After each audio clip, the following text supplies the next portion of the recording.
Hello. तुम्ही कधी अशी खीर केली आहे का जी खूप इन्स्टंट कमी वेळेत आणि कमी साहित्यात होते?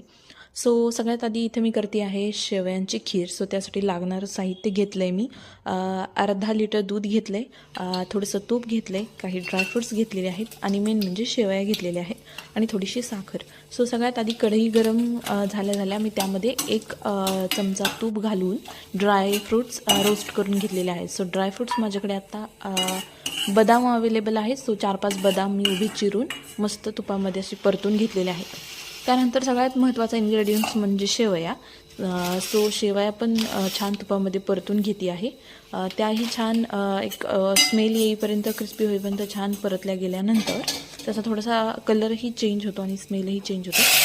त्यानंतर गरम गरम उकळतं दूध मी त्यामध्ये घातलेलं आहे आणि ते छान परतून मिक्स करून घेतल्या शेवया त्यामध्ये.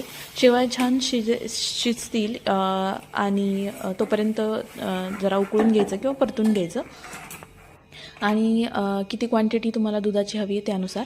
त्यानंतर इथं 2 वेलची घातलेल्या आहेत मी. वेलची पूड करून घातली तरीही छान स्मेल येतो आणि टेस्टही छान येते.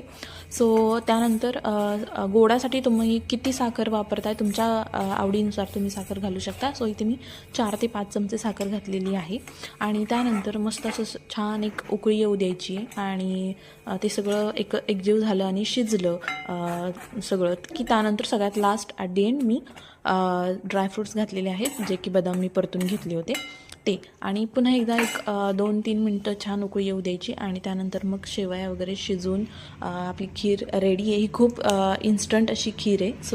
येस, लाईक करा. Thank you so much. बाय.